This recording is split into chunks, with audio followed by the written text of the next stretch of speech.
Comunidad Cristiana Dulce Refugio, Bucaramanga. Carrera 17, número 65-178. Barrio La Victoria. Carrera 17, número 65-178. Barrio La Victoria.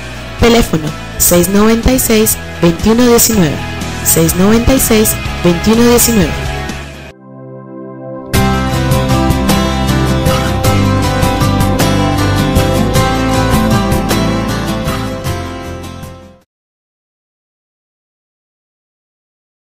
La contaminación de la iglesia del Señor. Vamos a mirar 1 Corintios 6, verso 9 y 10. Dice: leo la palabra de Dios en el nombre del Padre, del Hijo y del Espíritu Santo. ¿No sabéis que los injustos no heredarán el reino de Dios? No erréis, ni los fornicarios, ni los idólatras, ni los adúlteros, ni los afeminados, ni los que se echan con varones, ni ladrones, ni los ávaros, ni los borrachos, ni los maldicientes, ni los estafadores heredarán el reino de Dios. Pablo escribe esto a la iglesia de los Corintios. Pablo escribe este pasaje bíblico no es tratando de evangelizar al mundo, no es tratando de evangelizar a las personas que no conocen el reino de Dios. Pablo escribe este pasaje bíblico es para la iglesia de los Corintios. Pablo escribe este pasaje bíblico para la iglesia del Señor. Y entonces podríamos pensar, pero es que en la iglesia del Señor hay injustos. Pablo estará equivocado. ¿Por qué le escribe esto a la iglesia? ¿Será que en la iglesia hay fornicarios? ¿Hay idólatras, adúlteros, afeminados, ávaros, maldicientes, ladrones, mentirosos? ¿Por qué Pablo escribe esto a la iglesia? Porque lo leemos de un momento a otro, cogemos la Biblia, abrimos la Biblia en 1 Corintios capítulo 6 y entonces decimos, de pronto me equivoqué, porque ese pasaje es para evangelizar, porque a mí me gusta leer es el Salmo 23. Y ese salmo sí es para nosotros, o el Salmo 91, o las bienaventuranzas, etcétera. Pero cuando nos detenemos a pensar que esta exhortación Pablo la redacta para la iglesia, entremos en detalle. ¿Por qué a la iglesia? ¿Por qué le escribe esto a la iglesia de los Corintios? La iglesia estaba contaminada. En la iglesia donde se levantan manos santas, en la iglesia de los Corintios, quizás había esta situación. Situaciones como cuáles redacta Pablo. Dice: mentirosos, fornicarios. Y cogemos la lista de los miembros, pero es que ninguno es fornicario, pero es que ninguno es adúltero, etcétera, etcétera.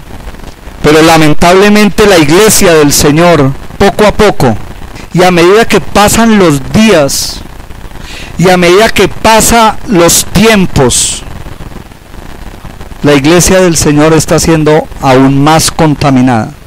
Y el verdadero remanente de Dios se está mostrando.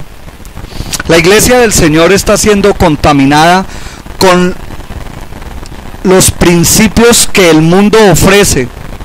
Es por eso que Pablo enfatiza en que nosotros estamos cayendo en el pecado de la fornicación y en el pecado del adulterio, cuando permitimos que cosas del mundo, que corrientes del mundo, quizás corrientes teológicas, quizás corrientes musicales, quizás corrientes de pensamiento, entren y se filtren a la iglesia con buenas intenciones. Quizás empezamos a hacer cosas y a aceptar cosas porque terminamos nosotros diciendo, pero es que yo no le veo nada de malo. Quizás permitimos en la casa, en las pantallas de nuestro televisor, en las pantallas de nuestros computadores, en las salas de nuestra casa.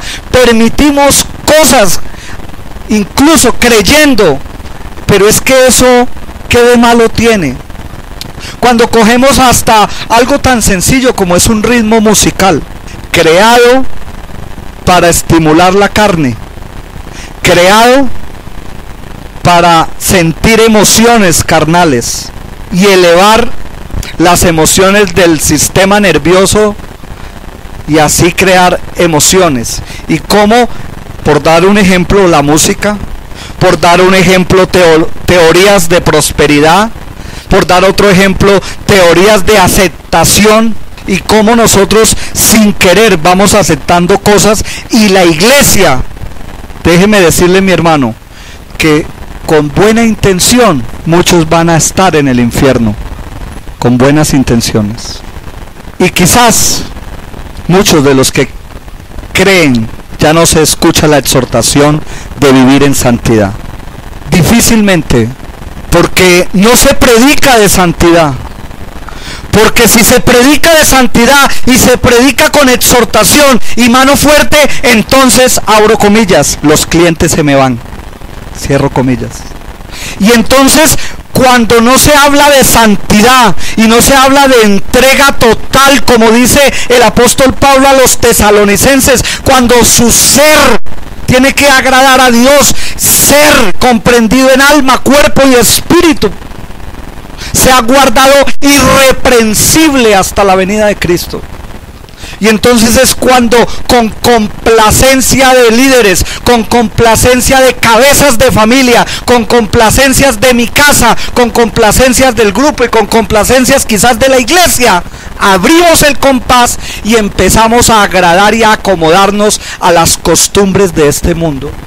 Porque hablamos de teología, hablamos de corrientes, hablamos de estudio, hablamos de temas del amor, temas de la administración, temas, y tema va, tema viene, tema va, tema viene, y bonita la conferencia, y bonita la predicación, pero se nos olvida que Dios nos llamó a vivir una vida santa y agradable a Él. Abra su Biblia en Efesios, capítulo 1. Verso 4. ¿Para qué nos escogió? ¿Cuál es el único propósito de Él haberla llamado a usted, haberlo llamado a usted, haberme escogido a mí? El único propósito es que nosotros tengamos una vida de santidad. Definamos santidad. Pastor, es que a mí me es tan difícil, mi carácter, mi mal genio. Quizás en las ventas a veces me toca incluso hasta mentir. Pastor, es que es tan difícil. Definamos santidad. Y es imposible estar, yo soy santo, santo, santo. Bueno, decirle a la esposa, sí. Decirle a todos, sí, sí, sí. Para no perder la santidad. Tenemos ese concepto de que santidad es de pronto mensidad. Definamos santidad, apartados para Él. ¿Y qué es apartados? Ahí vamos profundizando un poquito más. Separados para Él. Santidad, agradarle a Él. Tenemos que diferenciar esto, mis hermanos. Yo les hago una pregunta. ¿Nosotros somos pecadores? La palabra de Dios dice, porque vosotros sois nación santa, pueblo escogido, real sacerdocio. Somos verdaderamente santos, los escogidos. Somos santos. Por eso es que somos sacerdotes. ¿Qué es ser sacerdote? El que ofrece la ofrenda en la presencia de Dios. Y como nosotros ofrecemos la ofrenda directamente, no necesitamos intermediarios. Por eso el velo se rasgó, para que tuviéramos acceso a la presencia de Dios. Nosotros presentamos la ofrenda a Dios, y como presentamos la ofrenda directamente a Dios, somos sacerdotes.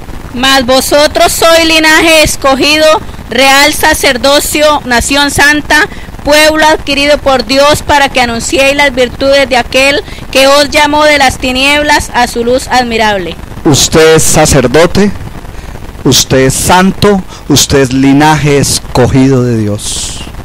Ahora entonces yo les pregunto, ¿somos santos? Vamos a la segunda parte de la definición. ¿Usted se siente que es salvo y escogido? Esa es la definición de fe. Definición que han pervertido los lobos en los altares de iglesias evangélicas. La definición de fe es la seguridad de mi salvación. Y centrado en Hebreos, es pues fe la certeza de lo que se espera. ¿Yo qué espero? ¿Para qué estoy aquí parado y ustedes por qué están ahí sentados? Preparándonos para la vida eterna. Es pues fe la certeza de lo que espero. ¿Yo qué espero? ¿Qué hay en mi corazón para esperar? ¿El carro? ¿La casa? ¿La beca? ¿Sí ve cómo se manipula todas esas situaciones? La seguridad de lo que yo espero es la definición de fe, que es mi salvación. Y por eso le preguntan al pastor, ¿usted es salvo? Y yo no lo dudo ni por medio instante, amén, yo soy salvo. Otro tema es que hay dos dones que solamente son de Dios, no suyos ni míos. Hay dos dones que son de Dios. ¿Cuáles son los dos dones que son de Dios?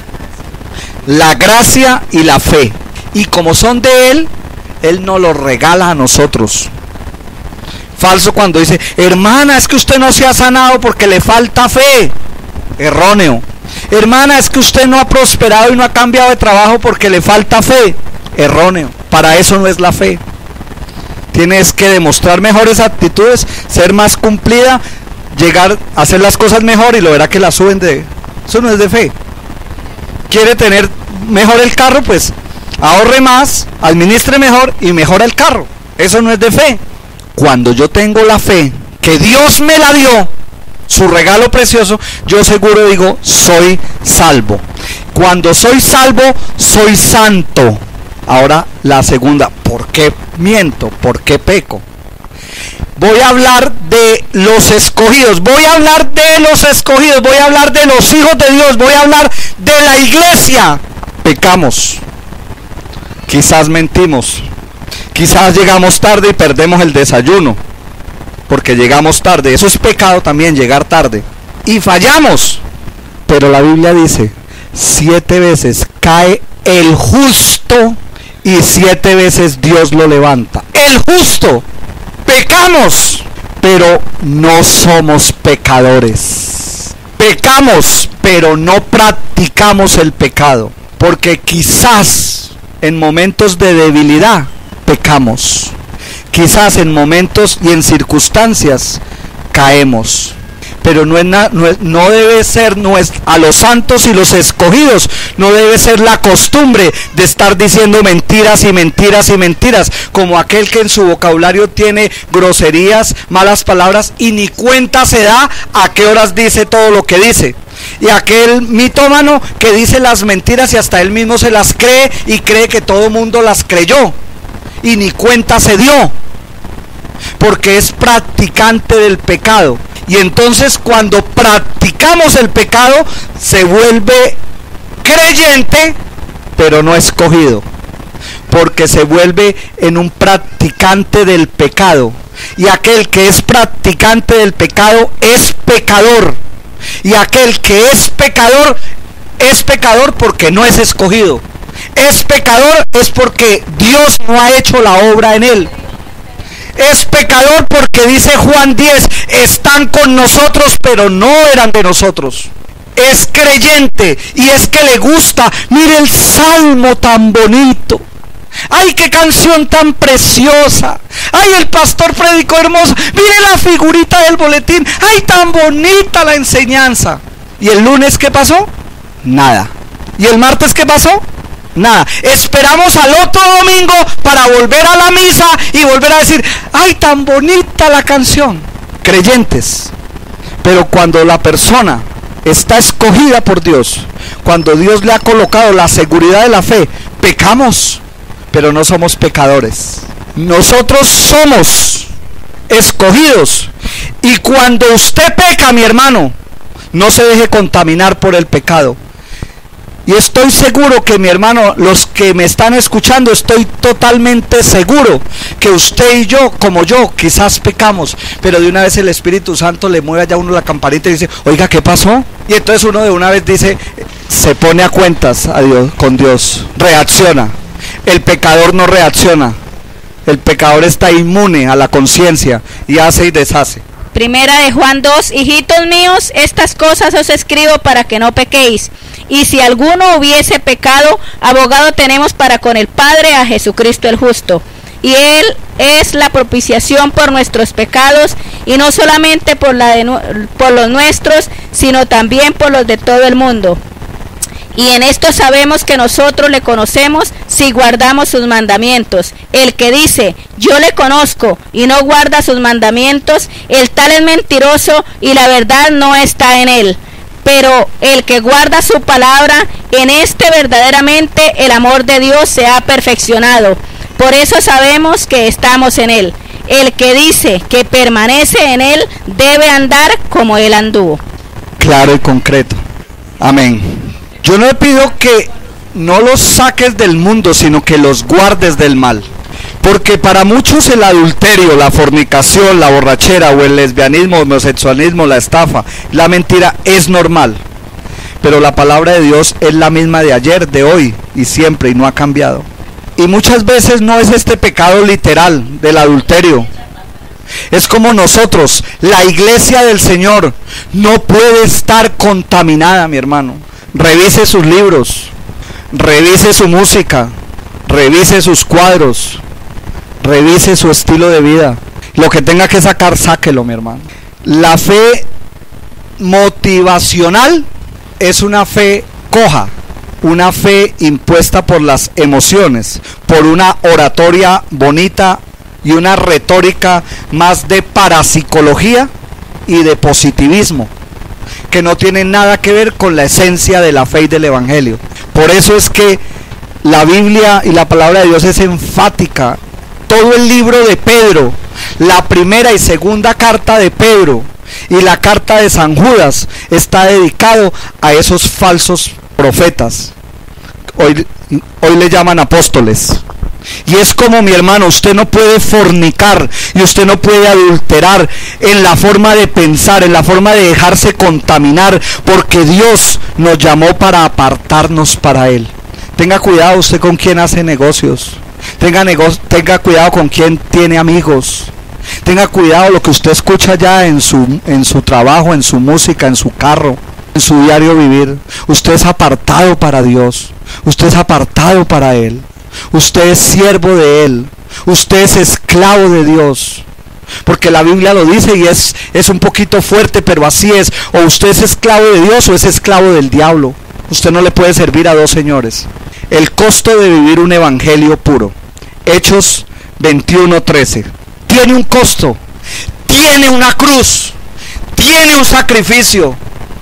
La iglesia moderna cristiana está predicando un evangelio sin cruz. La iglesia moderna cristiana está predicando un evangelio facilista, un evangelio de puerta grande, un evangelio de camino ancho, cuando eso no es bíblico. La palabra de Dios dice que estrecho es el camino que lleva a la verdad y que estrecha es la puerta. Mas sin embargo, nosotros, sin darnos cuenta y con buenas intenciones, anchamos el camino, agrandamos la puerta, creemos que Dios permite y nos volvemos adúlteros en la casa cuando compartimos, cuando permitimos que en nuestra casa haya fornicación y adulterio espiritual. Por eso es que muchas veces en nuestra oración, y quizás nosotros de corazón y con buena intención oramos, gemimos, le pedimos a Dios, y de pronto en medio de nuestra incapacidad decimos: Señor, tú conoces, tú me conoces. Y Dios está diciendo: sí, yo te conozco. No permita, mi hermano, que en su vida esté contaminada. No permita que su casa, hermano, si usted supiera, mi querida hermana, mamá, papá, tenga esto presente. El seno del hogar, el seno de la familia es lo más sagrado para Dios. Y si usted desde ahí alaba al Señor, usted tiene puertas abiertas en Dios. Usted es responsable cómo está cogiendo ese seno de esa casa, de ese esposo, de esa esposa, de ese hijo, desde ahí, desde lo más íntimo de su familia, cuando usted quizás hasta se desnuda, habla por hablar, porque usted está en lo más íntimo, usted está cambiándose, usted habla, usted dice lo que no dice delante de otro. ¿Por qué usted tiene un comportamiento en su núcleo familiar muy diferente al comportamiento de afuera? Porque lo más íntimo es mi núcleo familiar y ahí yo soy realmente el que soy. Y ahí alabo al Señor desde lo más íntimo de mi ser. Y eso es lo que Dios está buscando. No te dejes contaminar. Trae consecuencias, trae cruz. Ser odiado, ¿qué dice Hechos 21:13? Está dispuesto Pablo a morir. Y murió. Pedro murió. Juan murió. ¿Por qué murió? Por defender los principios de santidad, por los principios verdaderos del Evangelio. Termina a ser un odiado, pero es que la verdad yo prefiero decirle sí aquí a mi amigo, con tal de que no me reproche. Prefiero decir sí en la casa y permitir en mi casa cosas, con tal de evitar la cantaleta. Es que yo prefiero evitar, pastor. Pues no evite, arme el chicharrón, alborote el avispero, no se acomode, mi hermano. Cuesta. El Señor Jesús dijo: el que no lleva mi cruz no es digno de mí. Me he hecho enemigos por defender la santidad. Y me van a decir: ay, qué extremista. Ay, pero usted sí es extremista, usted sí es religioso. Gracias a Dios nos quitamos un montón de velos de religiosidad, de comidas, de vestidos, y nos quitamos muchas cosas de la religión. Pero en ese paquete, lamentablemente, terminamos permitiendo cosas. Ay, es que Dios mira el corazón. Ay, es que Dios me conoce. Volvemos al pasaje inicial. Traen los fariseos a la adúltera y el Señor majestuosamente les dice, el Señor Jesús: el que esté libre de pecado.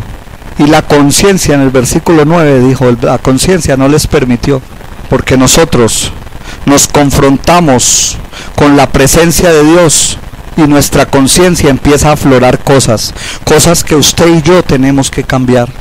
Cosas que usted y yo no podemos seguir permitiendo, cosas que usted y yo hemos estorbado bendiciones del reino de Dios entre nosotros, cosas que usted y yo hemos permitido y eso ha estorbado la bendición de la presencia de Dios en su casa, en la iglesia.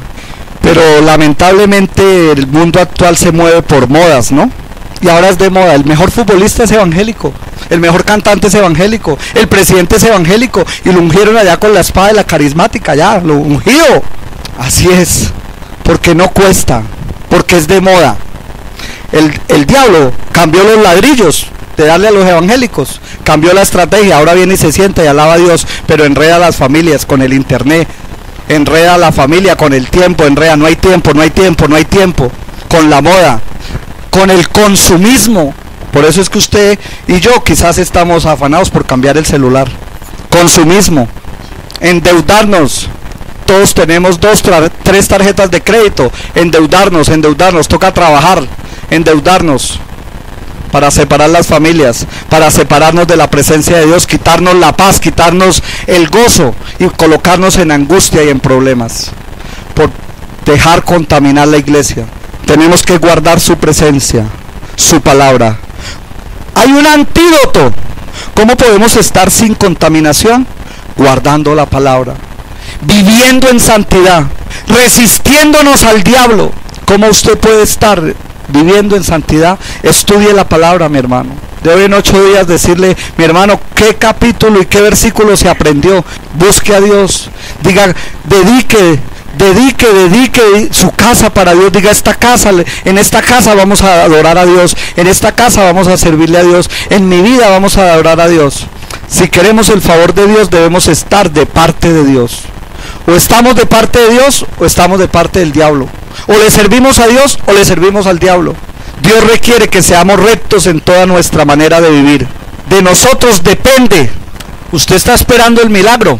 ¿Qué milagro está esperando usted en casa? Sanidad, bendición económica, que mi esposa me perdone heridas que yo le haya hecho para mejorar la relación, que mi hijo de pronto me obedezca, que el paralítico se pare, que el cáncer sea sanado. Todos esos milagros, ¿cómo actúan? Un pastor amigo mío me dice, es que como usted no cree en los milagros. No, yo sí creo en los milagros. Lo que pasa es que yo no creo es en las payasadas. Dios no es milagrero ni Dios es mago que coge el sombrero y saca de ahí. Dios es un Dios de procesos. Y milagros sí hay, yo soy víctima de un milagro. Y Dios ha hecho sanidades en mi vida, en mi familia. Y Dios ha permitido hacer oraciones y que los enfermos sean sanados. Tenemos aquí varios testimonios para la gloria de Dios. Pero el mejor milagro que usted puede esperar es producido y es respondido a través del estudio de la palabra. De usted depende, mi hermano. Escuche, Dios requiere que seamos rectos en toda nuestra manera de vivir. Y de nosotros depende el vivir una vida que le agrade a Dios o una vida que sea de tu agrado y cumpla tus antojos. De ti depende. Yo me acomodo a mi estilo o al estilo de Dios. Yo soy el que decido. El salvo. Y no estoy hablando para salvación y condenación, no estoy hablando de cielo ni infierno, estoy hablando para los hijos de Dios. Usted define y usted decide si Dios te bendice o no. Usted es escogido y usted es salvo. Pero mientras está acá, mientras Dios toma la decisión de, así sea de las orejas raspado y cojo y manco, y lo dice la Biblia, sin un pie, sin un brazo, sin un ojo, pero Él nos lleva. Pero de usted depende si lo disfruta acá o no lo disfruta. Es usted y yo, si miramos si nos dejamos contaminar por el mundo o vivimos una vida que le agrade a Dios. Comunidad Cristiana Dulce Refugio, Bucaramanga. Carrera 17, número 65-178. Barrio La Victoria. Carrera 17, número 65-178. Barrio La Victoria. Teléfono 696-2119. 696-2119.